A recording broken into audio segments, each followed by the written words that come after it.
हमारी बॉडी में ऐसी क्या चेंजिंग होती है कि हमारी बॉडी में डायबिटीज बन जाती है? अल्लाह ताला ने जो पैनक्रियास का बनाया है जिससे इंसुलिन बन रही है, ये सिस्टम जो है वो डिफेक्टिव हो जाता है, डिजीज हो जाता है।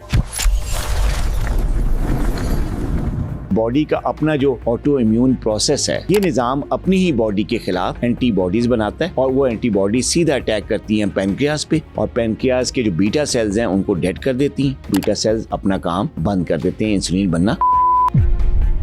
क्या सिम्टम्स होंगे कि हमें ये पता चल जाए टाइप 1 डायबिटीज तो नहीं होगी, टाइप 2 में तो नहीं जा रही? आप ज्यादा आना, प्यास ज्यादा लगना, वजन तेजी से कम होना, ये क्लासिकल जो टिपिकल सिम्टम्स हैं, ये टाइप 2 डायबिटीज में आजकल नजर नहीं आ रहे। आजकल क्या हो रहा है, वो अपने आप को हेल्दी समझता है, अपने आप को फिट समझता है। जितना लेट डायग्नोसिस होती है ना, तो कॉम्प्लिकेशन का चांस उतना ज्यादा बढ़ जाता है। वो कहते हैं यार आज पहले तो अच्छा खासा मैं यही काम करता था, लेकिन नींद नहीं आ रही आजकल। स्लीप सेंटर जो डिस्टर्ब हो जाता है, ब्रेन फॉग्स।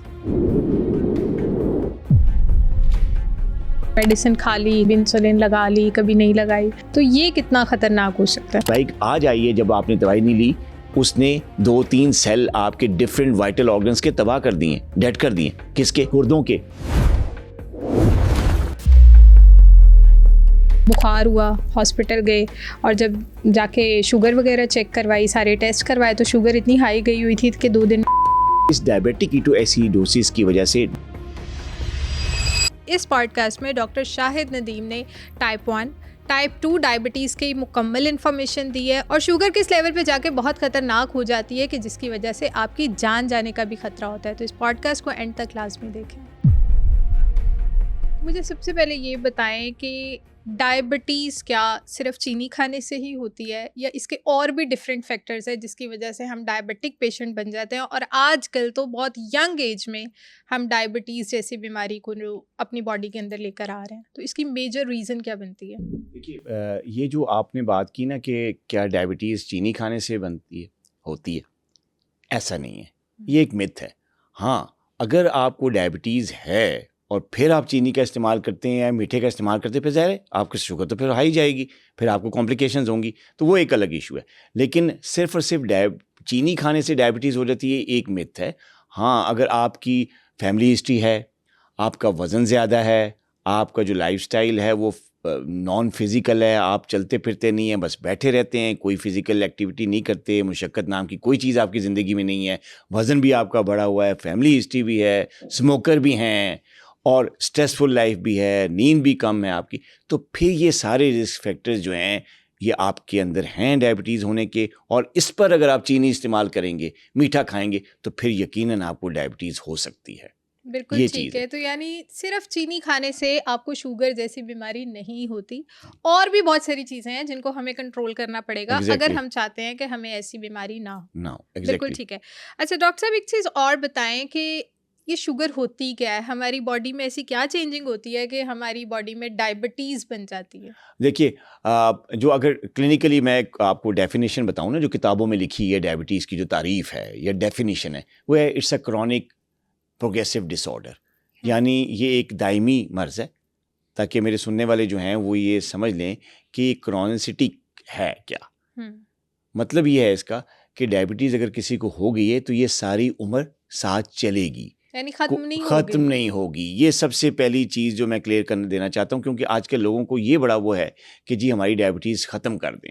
लेकिन डॉक्टर साहब, सोशल मीडिया तो भरा पड़ा है कि डायबिटीज़ का बड़ा तोड़ इलाज है और ये आप कुछ घरेलू नुस्खे कर लें और कुछ ये दवाइयाँ खा लें तो आपकी डायबिटीज़ तो ख़त्म हो जाती है, शुगर बिल्कुल जड़ से ख़त्म हो जाती है। जड़ से ख़त्म का लफ्ज़ हम सुनते हैं। देखिए, ये सब कुछ अनएथिकल, ये सब कुछ, इसका हकीकत से कोई ताल्लुक़ नहीं, मेडिकल साइंस से कोई ताल्लुक़ नहीं।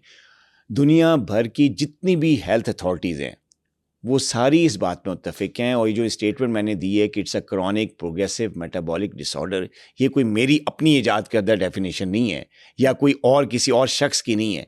ये एक वर्ल्ड हेल्थ अथॉरिटी की, सारी हेल्थ अथॉरिटीज़ की, और जो मेडिकल की किताबें MBBS में स्पेशलाइजेशन में जो पढ़ाई जाती हैं, जिस तरह की डॉक्टर्स की ट्रेनिंग होती है, उनमें ये चीज़ डेफिनेशन बताई जाती है जो मैंने आपको बताई है। तो it's a chronic progressive disorder. एक दफ़ा डायबिटीज़ हो गई तो वो चलती है सारी उम्र साथ। और कौन सी डायबिटीज़? टाइप 1 और टाइप 2 की बात कर रहा हूँ। कुछ ऐसी डायबिटीज़ की फॉर्म्स हैं जिसको शायद जो है वो थोड़ा सा अपना फ़ायदा हासिल करने के लिए लोग इसको एक कंट्रोवर्शियल तरीके से पेश करें, वो है प्री डायबिटीज़ और दूसरी है गेस्टेशनल डायबिटीज़ जो हामला ख़वातीन में होती है।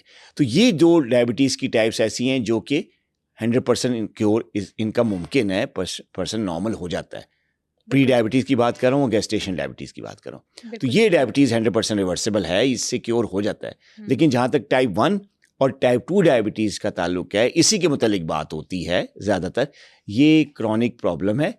ये चाहे आपको अच्छी अद्वियात से, अच्छे खाने से, अच्छी फिजिकल एक्टिविटी से इसको कंट्रोल करके आप सारी उम्र चला सकते हैं। लेकिन इन दो बीमारियों को ख़त्म होना या रिवर्स होना या जो भी टर्म यूज़ जाती, ऐसा मुमकिन नहीं है। तो ये डायबिटीज़ डॉक्टर साहब होती क्या है? मतलब हमारी बॉडी के कौन से फंक्शन स्लो हो जाते हैं या वो प्रॉपर काम नहीं कर पा रहे होते? कैसे हमारी बॉडी में डायबिटीज़ बन जाती है? और फिर ये आगे जो आपने बताया कि टाइप 1 और टाइप 2 जो है वो कंट्रोल की जा सकती है लेकिन ख़त्म नहीं की जा सकती। तो ये टाइप 1 और टाइप 2 कौन सी डायबिटीज़ है? अच्छा, अब आपने जो सवाल किया बहुत अच्छा क्वेश्चन है कि जी इसमें क्या होता है, टाइप 1 और टाइप 2 क्या होता है।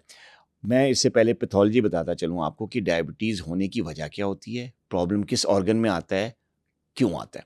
देखिए, इंसान के जिस्म में अल्लाह ताला ने शुगर लेवल को, ग्लूकोज लेवल को कंट्रोल करने के लिए एक ऑर्गन बनाया जिसको हम लबलबा कहते हैं, उर्दू में उसको लबलबा कहते हैं, अंग्रेज़ी में जो टेक्निकल नाम है वो पैनक्रियाज है। पैनक्रियाज के अंदर ख़ास किस्म के खलिए होते हैं, सेल्स, जिनको बीटा सेल्स कहते हैं। ये जो बीटा सेल्स होते हैं ये इंसुलिन बनाने का काम करते हैं। इनसे इंसुलिन बन के ब्लड में आती है और शुगर लेवल को, ग्लूकोज लेवल को कंट्रोल में रखती है। अब जो चीज़ इंसान खाता है वो डाइजेस्ट होके सारे मुख्तलिफ मेटाबॉलिक प्रोसेस से गुजर के छोटा जो स्मॉलेस्ट पार्ट बनता है एनर्जी का, वो होता है ग्लूकोज। तो ये ग्लूकोज ब्लड में आती है और इंसुलिन इसको सेल्स के अंदर दाखिल करके इसके लेवल को ब्लड में कंट्रोल कर लेती है। ये सारा सिस्टम है जो नॉर्मल बंदे में होता है। अब जब डायबिटीज़ जिसको होती है उसमें होता ये है कि ये जो सिस्टम है अल्लाह ताला ने जो पैनक्रियाज का बनाया है जिससे इंसुलिन बन रही है, ये सिस्टम जो है वो डिफेक्टिव हो जाता है, डिजीज़ हो जाता है। अब यहाँ पे हम बात करेंगे कि टाइप 1 में कैसे डिजीज़ होता है और टाइप 2 में कैसे डिजीज़ होता है। टाइप 1 में क्या होता है कि ये जो बीटा सेल्स हैं ये डेड हो जाते हैं टोटली, और पैनक्रियाज अपना काम जो इंसुलिन बनाने वाला है वो ख़त्म कर देता है, वो बन ही नहीं सकती। अच्छा। क्यों नहीं बन सकती?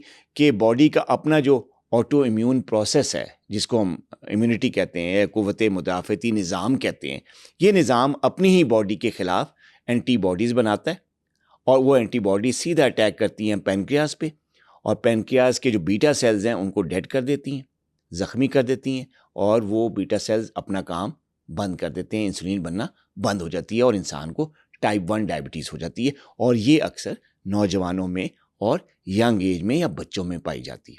ये टाइप 1 और ये खतरनाक भी ज़्यादा होती है? खतरनाक तो दोनों ही होती हैं, उस पर बात करेंगे। अच्छा, अभी तो ये टाइप 1 डायबिटीज़ होगी। अच्छा, टाइप 2 डायबिटीज़ में क्या होता है कि उसमें ये जो खली हैं जो इंसुलिन बना रहे हैं ये जिंदा होते हैं। ठीक है। इंसुलिन बन रही होती है, प्रोसेस बिल्कुल एज इट इज़ चल रहा होता है जैसे नॉर्मल बंदे में चल रहा होता है। लेकिन ये जो इंसुलिन बनती है ये उस क्वालिटी की नहीं बनती, उस अमाउंट में नहीं बनती जितनी रिक्वायरमेंट होती है, और इसके अगेंस्ट जो है इंसुलिन रेजिस्टेंस आ जाती है। इस इंसुलिन का जो असर होता है जो कि ग्लूकोज सेल में भेजने वाला है वो नहीं भेज पाती इंसुलिन अपना काम सही तरीके से काम नहीं करती। उसको कहते हैं हम इंसुलिन रेजिस्टेंस। इस इंसुलिन रेजिस्टेंस की वजह से शुगर लेवल हाई हो जाता है और बंदे को टाइप 2 डायबिटीज़ हो जाती है। इसके साथ 2-3 प्रोसेसेस और भी होते हैं। एक ये है कि जब ये इंसुलिन रेजिस्टेंस होती है तो इसके साथ जब हाइपरग्लाइसीमिया होता है तो वो हाइपरग्लाइसीमिया एक जो है नेगेटिव असर डालता है लबलबे पे।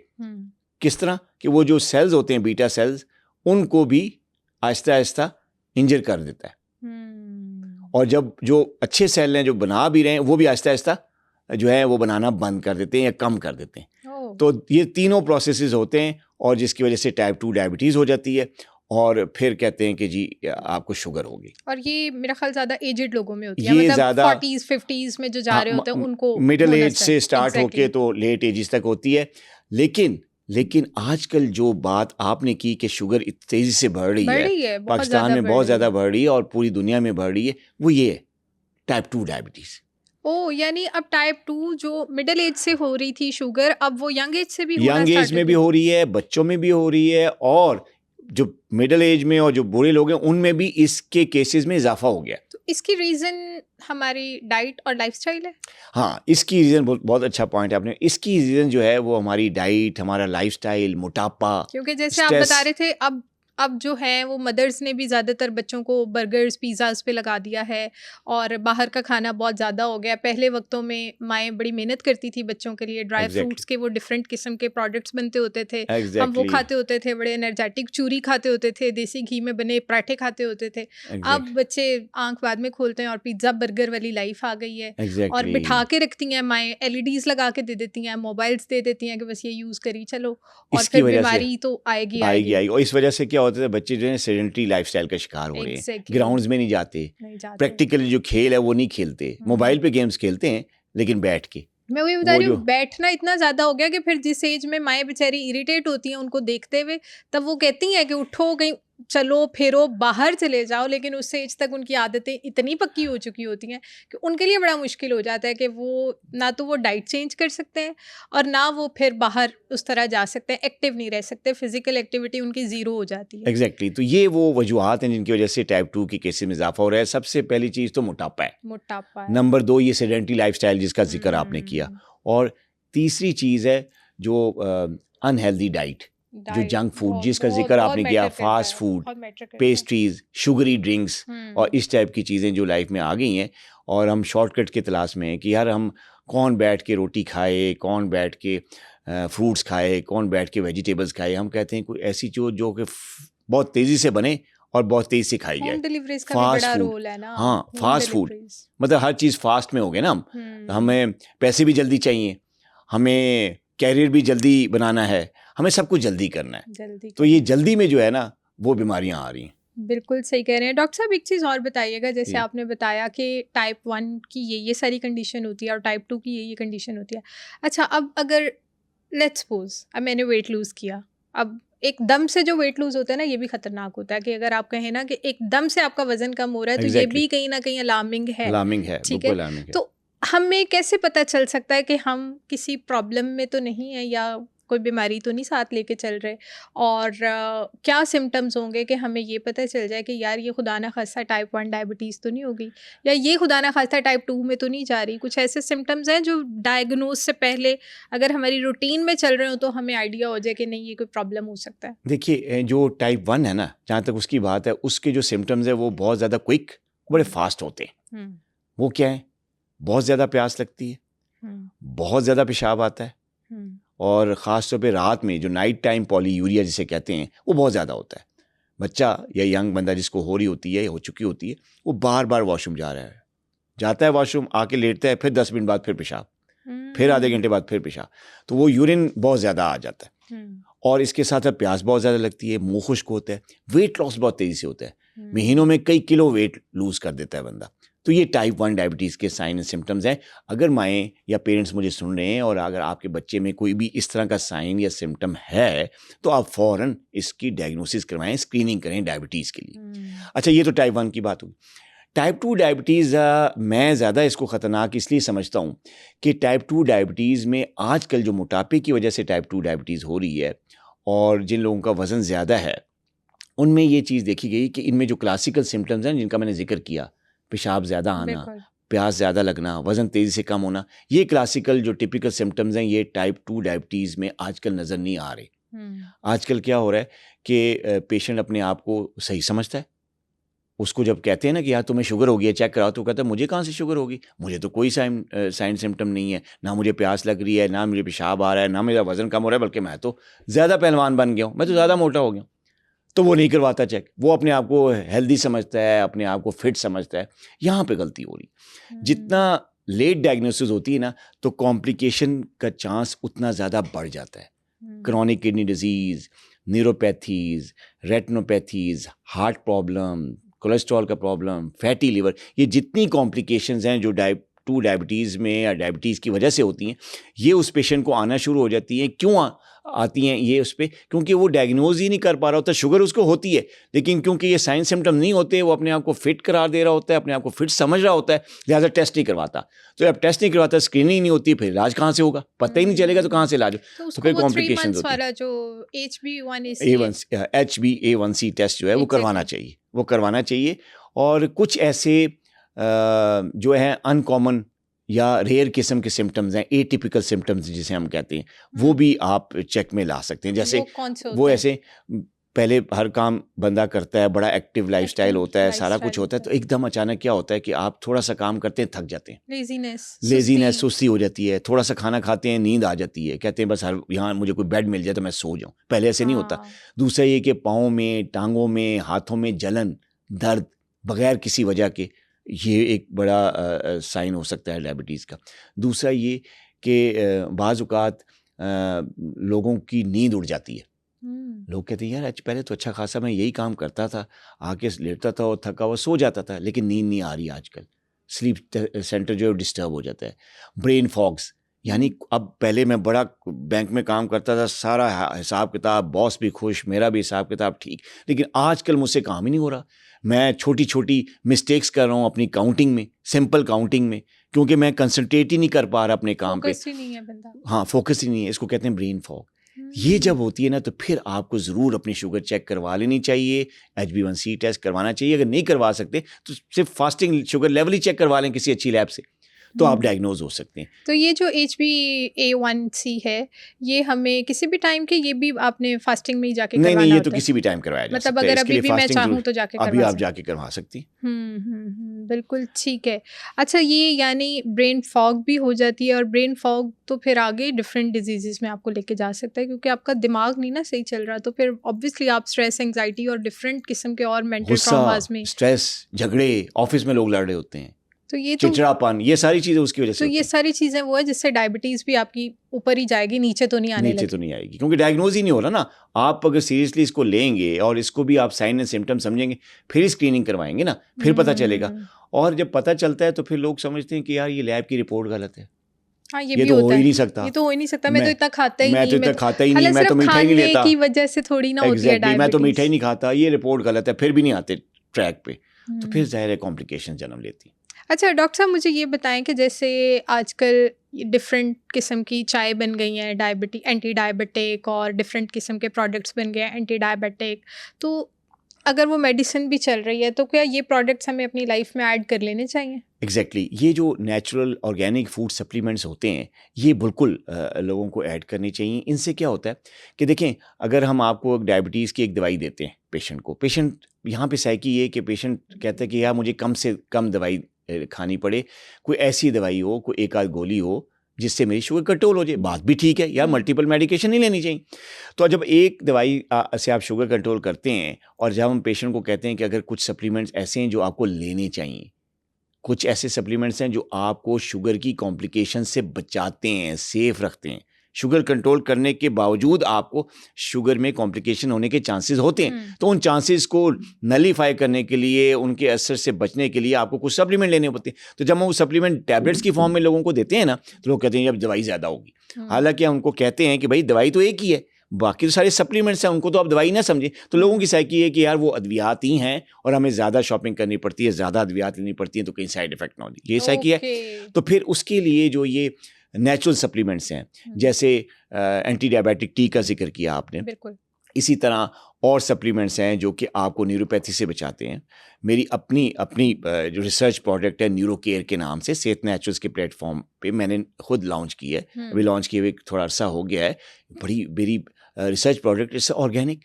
अब इसका फ़ायदा ये है कि बजाय लोगों को टैबलेट्स दी जाएँ, उनको नेचुरल डाइट पे लेके आते हैं हम, ताकि जो चीज़ें हम सप्लीमेंटेशन से जो हैं उनको प्रिवेंट कर सकते हैं, तो कम से कम ये नेचुरल डाइट से उनकी चीज़ों को प्रिवेंट किया जाए। बल्कि वो प्रिवेंट ही नहीं होती, बल्कि अगर थोड़े बहुत साइन सिम्टम उनके आते हैं, उनसे कंट्रोल भी हो जाता है। तो इसलिए जो है ये जो नेचुरल रेमेडीज़ हैं, जो ऑर्गेनिक फूड है, वेजिटेबल्स हैं, जड़ी बूटियां हैं, फ्रूट्स हैं, उनमें बड़ी ताकत होती है। उनमें कई ऐसे विटामिन्स और कई ऐसे मिनरल्स होते हैं जो कि डायबिटीज़ की वजह से होने वाली कॉम्प्लिकेशंस को रोकती हैं, सपोर्ट करती हैं।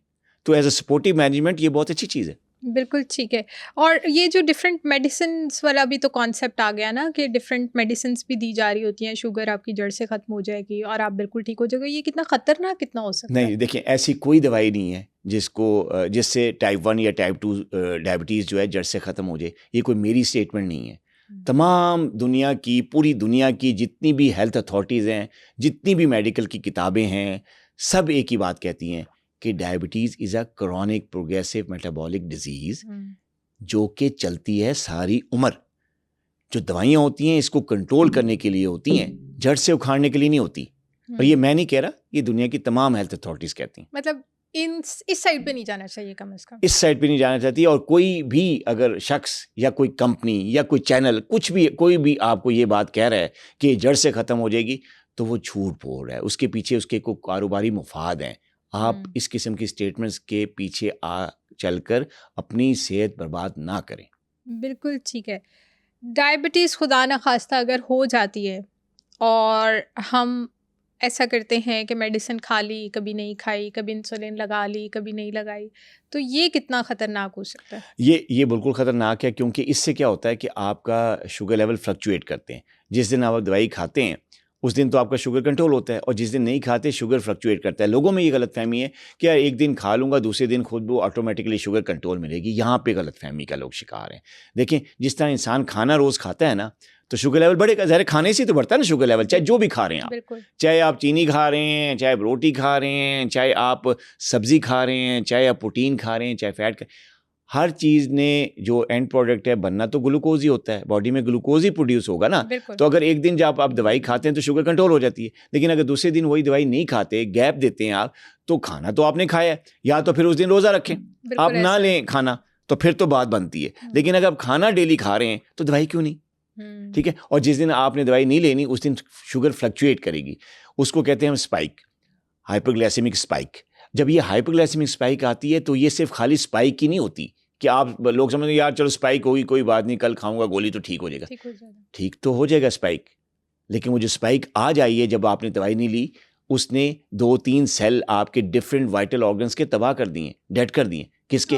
गुर्दों के, आंखों के पर्दे के, नर्व्स के, वेसल्स के, हार्ट के। ये जितने ऑर्गन्स हैं उनके सेल 1-2 स्पाइक्स पे 3-4 सेल डेड। अब जितनी स्पाइक्स आएंगी उतने ज़्यादा सेलुलर डैमेज होगा ऑर्गन्स का, और जितना ज़्यादा सेलुलर डैमेज होगा उतना ही ज़्यादा चांस है कि आपको जो डायबिटीज़ की कॉम्प्लिकेशंस हैं, पेचीदगियाँ हैं, वो बहुत जल्दी उनका सामना करना पड़ जाएगा। अल्लाह करे ना हो, लेकिन अगर आप इस तरह की तरीक़ेकार अपनाएंगे तो फिर आपको कॉम्प्लिकेशन का सामना करना पड़ सकता है। और जहाँ आप एक दवाई, एक गोली जो है सिर्फ उसको एक दिन इसलिए नहीं खा रहे कि ज़्यादा दवाई न खानी पड़े, तो फिर जब कॉम्प्लिकेशंस आएंगी तो दिल का डॉक्टर अलग दवाई दे रहा होगा, किडनी का अलग दे रहा होगा, डायबिटोलॉजिस्ट अलग दे रहा होगा, और हार्ट का अलग दे रहा होगा, और दिमाग का अलग दे रहा होगा। फिर पूरा मेडिकल स्टोर आपको खाना पड़ेगा। तो ये फैसला सही नहीं है कि अगर आप एक आध गोली रेगुलर ले लें तो कम से कम आइंदा आने वाले फ्यूचर में आप ढेरों मेडिकेशन से बच सकते हैं। बिल्कुल सही है। तो मतलब इंसुलिन पे तो ऐसा अक्सर हो जाता है। मतलब मैं अपने घर में बात करूं तो मेरी मामा भी अक्सर इंसुलिन लगाना खाने से पहले भूल जाती हैं, तो फिर क्या वो खाने के बाद लगा सकती हैं? लगा सकती। देखिए, अब एक चीज़ भूल गई है, वैसे तो नहीं भूलना चाहिए, मैं ये नहीं कह रहा कि भूलना अच्छी बात है, नहीं भूलना चाहिए। एक चीज़ रूटीन में करनी है, कैसे भूल सकता है बंदा? देखिए ना, हम जब पढ़ते थे, ख़ासतौर पे जो प्राइमरी क्लासेस में होते थे, तो हमें कोई चीज़ याद नहीं होती थी, तो हमें अम्मा अब्बा या हमारे टीचर कहते थे कि बस एक ही दफ़ा बैठ के ना इसको बार बार पढ़ते रहो, बार बार पढ़ते रहो, तो तुम्हें याद हो जाएगा। ठीक है, आजकल हम उसको रट्टे का नाम देते हैं, लेकिन याद करने के लिए तो ये होता है ना, रीइंफोर्समेंट तो ज़रूरी। तो अगर एक चीज़ आप रोज़ कर रहे हैं तो ये कैसे हो सकता है कि आपके जहन नशीन ना हो वो चीज़? तो आप अम्मी से कहिए कि वो रेगुलर जब लगाएंगी तो उनको आदत पड़ जाएगी। जैसे ही खाने का दिल करेगा तो फ़ौरन इंसुलिन का ख्याल आएगा, तो उनको लगानी चाहिए ना। ये चीज़ जो है ना, देखें, अगर तो वो मिस कर देती हैं कभी कभी और खाने के बाद लगाती हैं, उससे देखें शुगर लेवल कंट्रोल तो हो सकता है, लेकिन यहाँ पे एक हाइपरग्लाइसेमिक स्पाइक आएगी। देखें, जब आप पहले लगाते हैं तो इंसुलिन पहले एब्जॉर्ब होकर ब्लड में आ चुकी होती है, जब खाना जाता है, ग्लूकोज बढ़ता है, तो फ़ौरन उसको काउंटर एक्ट करने के लिए एक सपोर्ट मौजूद होती है। जब आप बाद में लगाते हैं तो खाना पहले डाइजेस्ट हो चुका होता है, बाद में इंसुलिन आती है तो स्पाइक है वो चढ़ चुकी होती है, तो उसने जो डैमेज है वो कर चुकी होती है, तो बाद में इंसुलिन असर करना वो इतना ठीक नहीं है। शुरू में ही होने चाहिए ना जहाँ पे स्टॉप कर सके वो लेवल को, तो उनको कहिए कि वो खाने से पहले ही लगाया करें। बिल्कुल ठीक है। डॉक्टर साहब एक चीज़ और बताएं कि डायबिटीज़ अगर हम कंट्रोल नहीं रखते, यानी मीठा खाना नहीं छोड़ते, स्ट्रेस हम हर रोज़ लेते हैं, और स्ट्रेस तो मेरा ख्याल है हर ज़िंदगी में कोई ना कोई चल रहा है, कोई भी ऐसा इंसान नहीं है जिसकी लाइफ में कोई स्ट्रेस ना हो, तो ये सब चीज़ें तो लाइफ का पार्ट है, ये तो चलती ही रहेंगी। और ऐसी सिचुएशन में डायबिटीज़ बहुत ऊपर चली जाती है, हाई हो जाती है, तो फिर उसके बाद क्या कॉम्प्लिकेशंस हो सकती हैं, कैसे बॉडी को डिफरेंट नुकसान फेस करना पड़ सकता है? देखिए ये बड़ा अच्छा क्वेश्चन है, और आपने जो बात की कि जी स्ट्रेस तो ज़िंदगी का हिस्सा बन गया, वाकई बन गया ना, हमारा लाइफस्टाइल ऐसा हो गया कि हमने स्ट्रेस को बहुत हावी कर लिया है। अल्लाह पे तवक्कल थोड़ा कम कर दिया, स्ट्रेस बहुत हावी कर लिया, स्ट्रेस हावी कर दिया है, और एक दौड़ लगी हुई है, दौड़ है पैसे कमाने की जो दौड़ लगी है उसमें इंसान स्ट्रेस में, कंटिन्यूअस स्ट्रेस में। तो आपने बिल्कुल सही बात की कि स्ट्रेस तो अब रोज़मर्रा ज़िंदगी का हिस्सा बन गया। अब इसके अलावा बताएं कि अब क्या करना चाहिए। इसके अलावा देखिए, अगर स्ट्रेस रोज़मर्रा की ज़िंदगी का हिस्सा बन गई है और आपका शुगर लेवल आप क्योंकि ऊपर जा रहा है स्ट्रेस की वजह से भी, मेडिकेशन का जो है गलत इस्तेमाल करने से भी, अनएथिकल इस्तेमाल करने से भी, कम इस्तेमाल करने से ज़ाहिर शुगर लेवल तो बढ़ेगा। अब इसकी जब जो ये इसको हम कहते हैं क्रॉनिक हाइपरग्लाइसीमिया, जब ये क्रॉनिक हाइपरग्लाइसीमिया होता है ना, कंटिन्यूसली शुगर लेवल हाई होता है, तो इसमें 2-3 ऐसी कॉम्प्लिकेशंस हैं जो कि बॉडी में होती हैं। Number 1 microvascular changes, number 2 macrovascular complications, और नंबर 3 जो है वो कुछ ऐसी वीकनेसेस हैं जो होती हैं बॉडी में।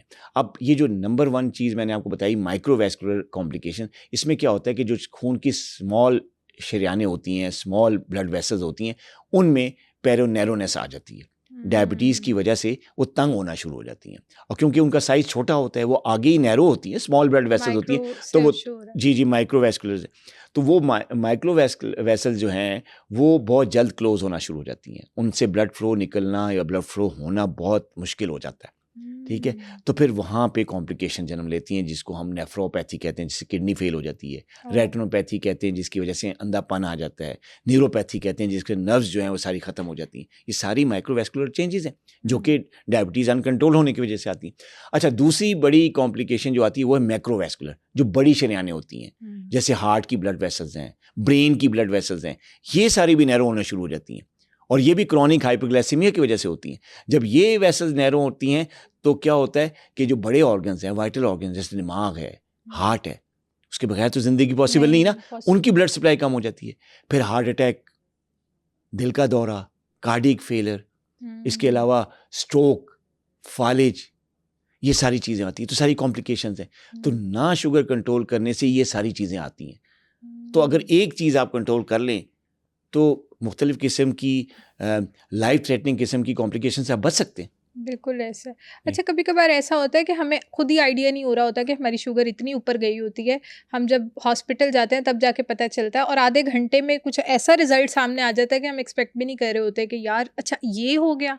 जैसे मेरी सराउंडिंग में बहुत सारे लोग, मतलब बुखार हुआ, हॉस्पिटल गए, और जब जाके शुगर वगैरह चेक करवाई, सारे टेस्ट करवाए, तो शुगर इतनी हाई गई हुई थी कि 2 दिन में डेथ हो गई। मतलब वहाँ पे हॉस्पिटलाइज्ड हो गए और 2 दिन में डेथ हो गई।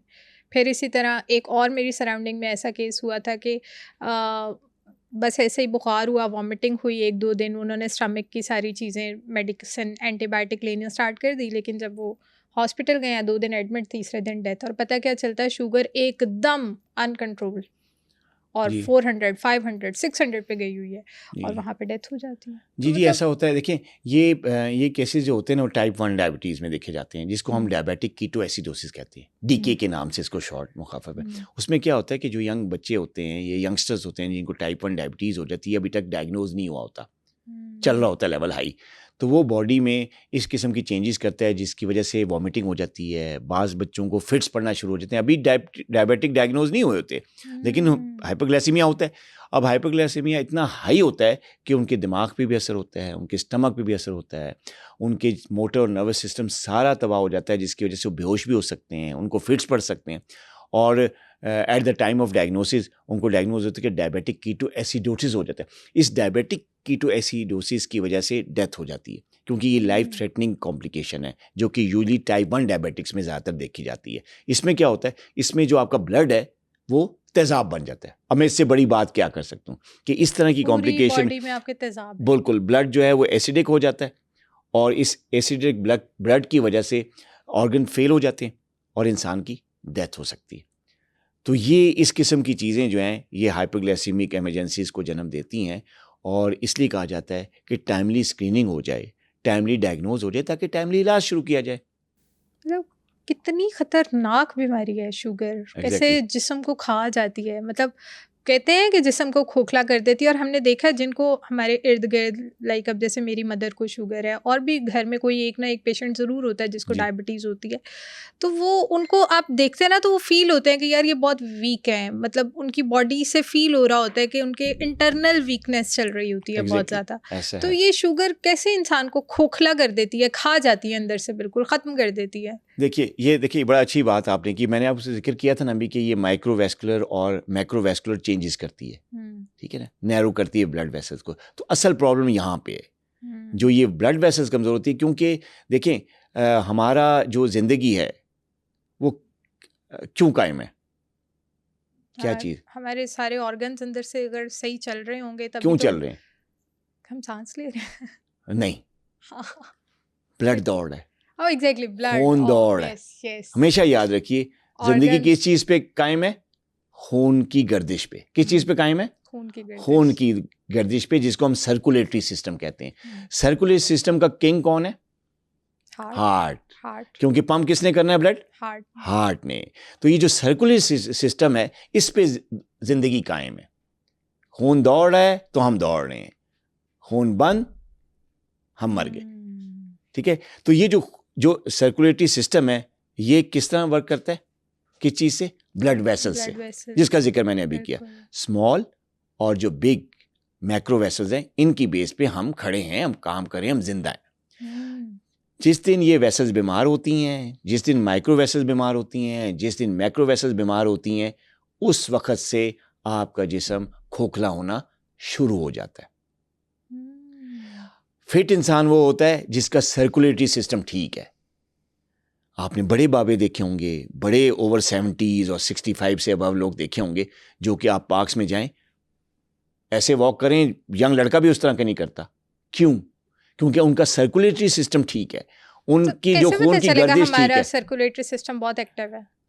कैसे पता चलेगा? इसके डिफरेंट टेस्ट होते हैं, लेकिन ये है कि आप अपने आप को फिजिकल एक्टिव जब करते हैं, आप चलते हैं, आप काम करते हैं, आप थकते नहीं हैं, आप फ्रेश रहते हैं।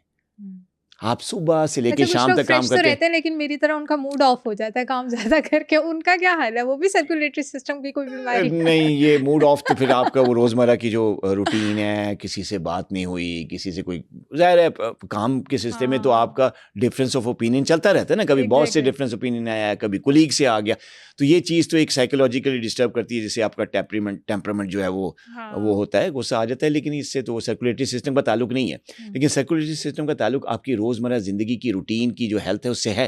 अगर आप थकते हैं जल्दी हैं, आप थक रहे हैं जल्दी, और आप जो है वो थोड़ा सा काम करके आपका दिल करता है लेट जाए, तो इसका मतलब है सर्कुलेटरी सिस्टम सही काम नहीं कर रहा। आप एक्सरसाइज नहीं कर पा रहे तो इसका मतलब है सर्कुलेटरी सिस्टम सही काम नहीं कर रहा। आप अपनी एज के हिसाब से एक्सरसाइज और वर्जिश नहीं कर पा रहे, इसका मतलब है सर्कुलेटरी सिस्टम मसला कर रहा है। अगर आपको ज़रा सा चलने से चेस्ट पेन हो रही है, इसका मतलब है सर्कुलेटरी सिस्टम गड़बड़ हो रहा है। अगर आपके हाथ पांव सुन्न हो रहे हैं, जल रहे हैं, इसका मतलब है सर्कुलेटरी सिस्टम गड़बड़ कर रहा है, ठीक है। तो ये मुख्तलिफ साइन एंड सिम्टम्स है जिसकी वजह से आप गैस कर सकते हैं कि मेरा सर्कुलेटरी सिस्टम सही काम कर रहा है। लेकिन आप खुद गैस पे ना आए, आप प्रॉपर्ली अच्छे माहिर डॉक्टर के पास जाके चेकअप करवाएं अपना। कितने टाइम बाद हर इंसान को चेकअप लाजमी करवाना चाहिए? साल में एक दफ़ा। जो हमारा लाइफस्टाइल जो आप जब जिक्र किया ना, जिस तरह आपने कहा कि सुबह से लेकर शाम तक दफ्तरों में गुजरती है, सेडेंटरी लाइफस्टाइल है, खुराक भी ठीक नहीं है, जंक फूड खाना पड़ रहा है, वेट भी ज़्यादा है, साइकोलॉजिकल प्रेशर्स भी हैं, स्ट्रेस भी है, तो अगर इस तरह का लाइफस्टाइल है तो कम से कम साल में एक दफ़ा आपको बॉडी का चेकअप एक अच्छे डॉक्टर के पास जाके ज़रूर करवाना चाहिए। स्क्रीनिंग टेस्ट शुगर के हो गए, हार्ट के हो गए, करवा लेने चाहिए, ताकि टाइमली देखें। वो कहते हैं ना, अगर वक्त पे डायग्नोसिस हो जाए ना, तो फिर बहुत सारी कॉम्प्लिकेशन से बचना मुमकिन है। लेकिन अगर आप टाइमली डायग्नोज नहीं करेंगे किसी चीज़ को, जैसे कहते हैं ना कैंसर के लिए कि अगर पहली स्टेज पे डायग्नोज हो जाए या सेकंड स्टेज पे डायग्नोज हो जाए तो उसका इलाज मुमकिन है। बिल्कुल कहते हैं ना कैंसर के बारे में, बिल्कुल सही कहते हैं, किताबें यही कहती हैं। अगर स्टेज 4 स्टेज 5 पे कैंसर डायग्नोज हो तो क्या फ़ायदा, सही बात, इलाज ही नहीं है। ठीक है ना। तो अगर टाइमली किसी प्रॉब्लम का, खासतौर पे सर्कुलेटरी सिस्टम की किसी भी वीकनेस का, किसी बीमारी का अगर टाइमली पता चल जाए तो इलाज मुमकिन है। आप टाइमली इलाज कर लें। लेकिन जब कोई चीज़ अगली स्टेज पे जाती है बीमारी, तो फिर उसका इलाज उतना ही मुश्किल हो जाता है। डॉक्टर शाहिद नदीम, आप लास्ट में ऑडियंस को कुछ कहना चाहेंगे शुगर के हवाले से, और इवन अपने बड़ों को, जैसे पेरेंट्स में से किसी ना किसी को शुगर हो जाती है, तो उसमें बच्चों का क्या रोल होना चाहिए? बच्चों को किस तरह उन्हें लुक आफ्टर करना चाहिए, उनको टेक केयर करना चाहिए? वो मीठा खाते हैं तो उनके आगे से उठा लेना चाहिए, बल्कि ये नहीं करना चाहिए नहीं कोई बात नहीं आज खा लें, ये आज वाला सिस्टम कैसे ख़त्म करना चाहिए? देखिए, मैं पेरेंट्स को और जो डायबिटिक पेशेंट्स हैं या जो थोड़े से रिस्क पे हैं डायबिटीज़, उनके लिए मैसेज दूंगा। पहला मैसेज तो मेरा एडल्ट्स लोगों के लिए है जो कि थोड़े से मोटे हैं, जिनका वज़न ज़्यादा है, स्ट्रेसफुल लाइफस्टाइल है उनका, फैमिली में शुगर भी है और उनको रिस्क है डायबिटीज़ होने का। तो उनसे मेरी रिक्वेस्ट है कि कम से कम साल में एक दफ़ा, वैसे तो 2 दफ़ा करना चाहिए, साल में एक दफ़ा डायबिटीज़ की स्क्रीनिंग ज़रूर करवा लें। किसी अच्छे डॉक्टर के पास जाके 1-2 टेस्ट करवा लें, ताकि आपको पता चल सके कि आपको प्री डायबिटीज़ या डायबिटीज़ हो तो नहीं गई। ठीक है, क्योंकि टाइमली डायग्नोसिस जो है कई कॉम्प्लिकेशंस से आपको बचा सकती है। एक तो ये मेरी एडल्ट लोगों के लिए मैसेज है। और जब भी आपको पता चले कि आपको शुगर हो गई है, तो इसमें दिल बर्दाश्ता या डिप्रेस होने का बिल्कुल कोई रोल नहीं है। आप हरगिज़ डिप्रेस ना हो, आप हरगिज़ दिल बर्दाश्ता ना हो। डायबिटीज़ अगर हो गई है तो इसका इलाज मुमकिन है 3 चीज़ों की कॉम्बिनेशन के साथ। प्रॉपर दवाई, प्रॉपर डोज में, right medication, proper diet, balance diet और फिजिकल एक्टिविटी, एक्सरसाइज। तो इन 3 चीज़ों को आप अगर अपनी ज़िंदगी में ले आएंगे और जल्दी ले आएंगे तो आप इसकी हर कॉम्प्लिकेशन से बचेंगे। आप कामयाब इंसान बनेंगे, जैसे कि कई लोग बनते हैं। डायबिटीज़ के साथ कई लोग ऐसे हैं जो कई जो कंपनीज़ के जो हैं वो MDs हैं, CEOs हैं, उनके नीचे कई हज़ारों का स्टाफ काम कर रहा है और स्टाफ बिल्कुल हेल्दी है, वो डायबिटिक है, लेकिन अल्लाह ताला ने उनकी प्रोडक्टिविटी इस हद तक रखी है, उन्होंने डायबिटीज़ पे काबू पाया है, उससे लड़े हैं और सक्सेसफुल लाइफ गुजारें, कामयाब ज़िंदगी गुजारें। तो ऐसा आप क्यों नहीं हो सकते? एक तो ये मैसेज मेरा एडल्ट लोगों के लिए। दूसरा मैसेज मेरे उन वालिदैन के लिए हैं जो अपने बच्चों को डायबिटीज़ से, ख़ासतौर पे टाइप 1 या टाइप 2 डायबिटीज़ से बचाना चाहते हैं।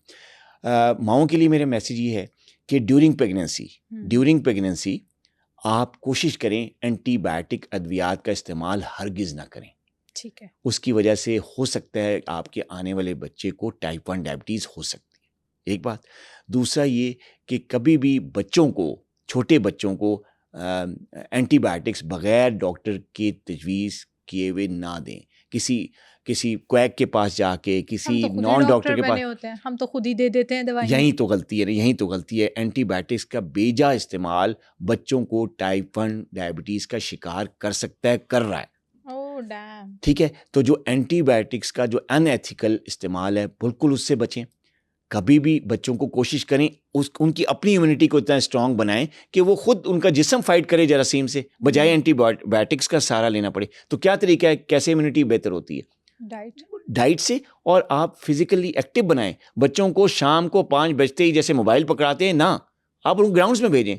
उनको जो है ना वो हेल्थ क्लब्स का मेंबर बनाएं, उनको फुटबॉल क्लब में, उनको क्रिकेट क्लब में, जो गेम उनको पसंद है उनकी एकेडमीज़ में डालें और उनको कहें कि आप पढ़ाई के साथ साथ खिलाड़ी बनो। ये वो लाइफस्टाइल है जिसकी वजह से ना सिर्फ वो टाइप 2 डायबिटीज़ से बचेंगे बच्चे आपके, बल्कि टाइप 1 भी नहीं होगी और आइंदा आने वाली ज़िंदगी में कभी दिल की बीमारी नहीं होगी, कभी और कोई तकलीफ नहीं होगी, कोई क्रॉनिक डिजीज़ नहीं होगी। तो माएँ अगर मुझे सुन रही हैं तो एंटीबायोटिक्स से बचाएं अपने बच्चों को और खिलाड़ी बनाएं, उनमें एक्सरसाइज का शौक डालें, मोबाइल छीन कर उनको ग्राउंड्स में भेजें। ये एक मैसेज था जो मेरा पेरेंट्स के लिए था। बहुत शुक्रिया, बहुत अच्छा सेशन था और आई होप कि इस पॉडकास्ट के हवाले से लोगों के जितने भी सवाल हों वो हमसे कमेंट सेक्शन में पूछें ताकि हम उन्हें बेहतर सजेस्ट कर सकें, गाइड कर सकें इंशाल्लाह। बहुत शुक्रिया, थैंक यू। आई होप कि इस पॉडकास्ट ने आपको काफ़ी हेल्प आउट किया होगा कि आपने डायबिटीज़ को कैसे डील करना है और कौन सी मेडिकेशन किस वक्त पर करनी है। अगर इसी से रिलेटेड आपका कोई भी और सवाल है तो आप हमें कमेंट सेक्शन में पूछ सकते हैं। मैं बहुत ही मेहनत और रिसर्च के बाद डिफरेंट डॉक्टर्स के साथ हेल्थ वाइज कंटेंट बनाती हूँ। अगर आपको मेरा कंटेंट वैल्यूएबल लगता है तो सुनो पॉडकास्ट हेल्थ को सब्सक्राइब करें।